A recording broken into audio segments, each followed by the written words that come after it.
तो hello friends, आज हम समझेंगे एथिल ब्रोमाइड बनाने की प्रयोगशाला विधि के बारे में। समझेंगे भी और पढ़ेंगे भी इसके बारे में। तो आइए हम शुरू करते हैं।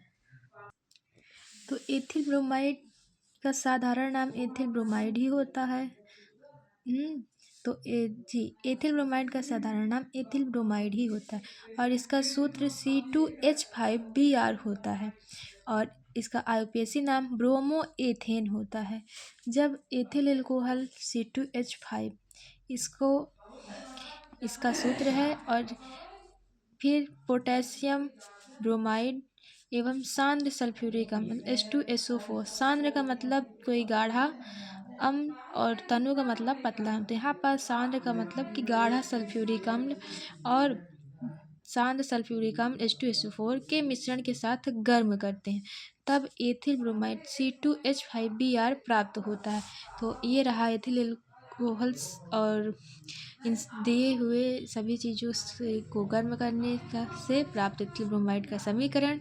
आप इसे देख लीजिए तो फिर हम आगे इसको प्राप्त करते हैं।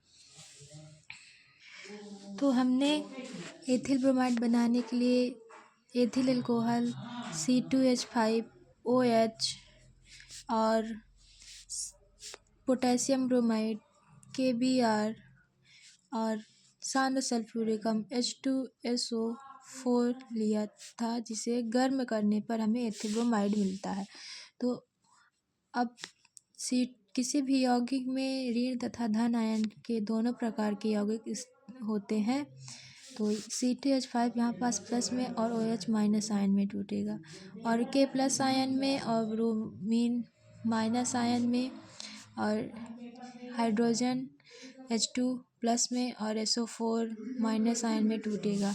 तो एक प्लस C2H5 और एक माइनस Br मिलकर एक यहाँ पास एथिल ब्रोमाइड का निर्माण करते हैं और इसके साथ हमें K प्लस तथा माइनस SO4 एंड यहाँ पास का माइनस H लेते हैं तो हमें यहाँ पास KHSO4 प्राप्त होता है और यहाँ पास H2 प्लस का बचता है और OH माइनस का, तो यहाँ पास H2O मिल जाता है, जिससे हमें इस एथिल ब्रोमाइड प्राप्त होता है और पोटेशियम हाइड्रोजन सल्फेट और जल भी मिल जाता है।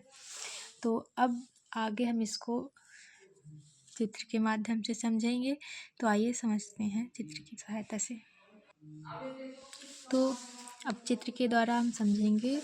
इसमें एथिल ब्रोमाइड के निर्माण पहले हम एक स्टैंड के ऊपर यहाँ पास एक बर्नर लगा है, जिसमें हम आग जलाएंगे। जैसे किसी गैस में लाइटर या माचिस से जलाते हैं, तो बर्नर में जब जलाएंगे तो इसके ऊपर एक बालू, उसमें किसी पात्र में बालू रखा होता है, जिसके ऊपर एक आसवन फ्लक्स रखा होता है। इस आसवन फ्लक्स के अंदर एथिल अल्कोहल, पोटेशियम ब्रोमाइड और H2SO4 उपस्थित होता है और इसके गर्म करने पर हमें एक वाष्प में बदल जाता है। तो ये वाष्प सील हो जाता है, जिससे यह इस माध्यम से होते हुए जाता है। क्योंकि इसमें जल संग्रहित है, इसमें ठंडा जल होता है, तो ये द्रव में बदल देता है, जो जाकर मिलता है यहाँ, जिससे ये द्रव के रूप में हमें एथिल ब्रोमाइड प्राप्त होता है। और इसमें कुछ अशुद्धियाँ भी होती हैं, जैसे अभी हमने फार्मूले समीकरण में निकाला था, तो उसमें पोटेशियम हाइड्रोजन सल्फेट और जल भी रहता है। तो हम इसको शुद्ध करने के लिए इसमें Na2CO3 से इसकी क्रिया कराते हैं, तो हमें शुद्ध एथिल ब्रोमाइड प्राप्त हो जाता है। और इसके बाद जब इसमें हम CaCl2 की सहायता से इसको सुखा लेते हैं, तो हमें एथिल ब्रोमाइड मतलब प्राप्त हो जाता है। तो अब हम इसकी विधि के बारे में पढ़ेंगे। तो इसकी विधि में पढ़ लेते हैं। अगर किसी को नोट्स बनानी है तो ये यहाँ से लिख सकता है। तो सर्वप्रथम एथिल अल्कोहल एवं पोटेशियम ब्रोमाइड तथा सांद्र H2SO4 के मिश्रण को एक पात्र में रखकर बर्नर की सहायता से गर्म करते हैं। तो जब बर्नर में आग जलाते हैं तो उसको वही बर्नर की सहायता से गर्म करते हैं। फिर पात्र के ऊपर एक जल संघनित लगा देते हैं, जिससे होकर इन तीनों का मिश्रण गुजरता है। चूँकि जल संघनित में ठंडा जल उपस्थित होता है, जो वाष्पशील C2H5Br मतलब कि एथिल ब्रोमाइड को द्रव में द्रव में परिवर्तित कर देते हैं, जिससे एक पात्र में इकट्ठा कर लिया जाता है। क्योंकि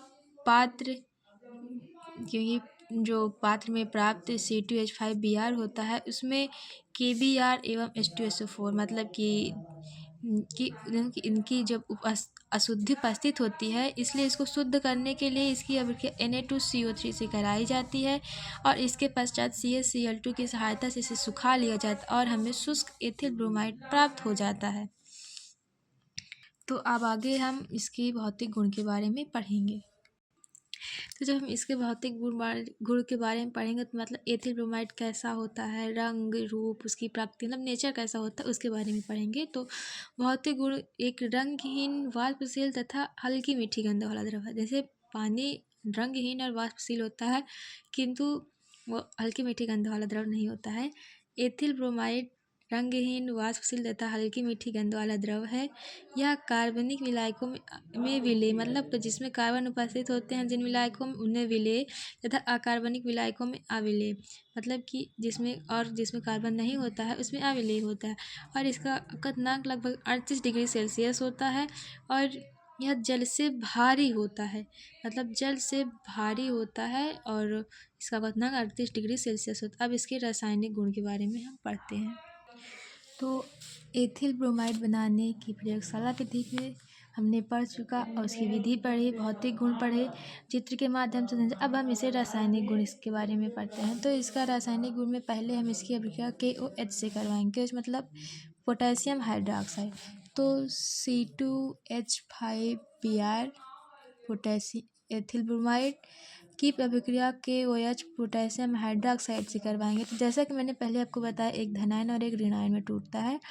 तो C2H5 प्लस में और Br माइनस में आयन में टूटेगा और पोटेशियम प्लस आयन में और OH माइनस आयन में टूटेगा, जिससे हमें C2H5 प्लस OH माइनस तो C2H5OH मतलब एथिल एल्कोहल मिलता है और प्लस के माइनस Br तो KBr मतलब और पोटेशियम ब्रोमाइड मिलता है। तो C2H5OH ethyl alcohol and potassium bromide मिल जाता है। तो आप दूसरा सोडियम एथॉक्साइड से अभिक्रिया तो हम एथिल ब्रोमाइड की अभिक्रिया कराएंगे सोडियम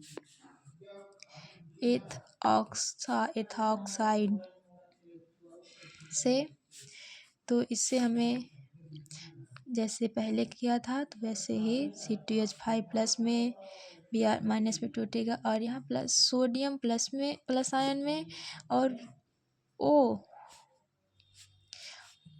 C2H5 माइनस आयन में टूटेगा। तो यहाँ पास प्लस C2H5 जाकर इस माइनस O C2H5 से मिलेगा, जिससे C2H5 मिलेगा और प्लस सोडियम माइनस Br तो सोडियम ब्रोमाइड मिल जाएगा।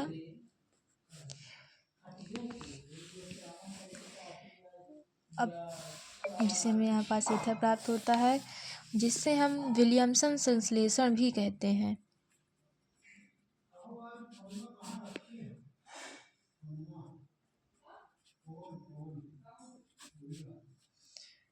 इस अभिक्रिया को विलियमसन संश्लेषण अभिक्रिया भी कहते हैं। तो अगर आपको ये वीडियो पसंद आई हो और समझ में आई हो तो लाइक करें और चैनल को सब्सक्राइब करें। Thank you.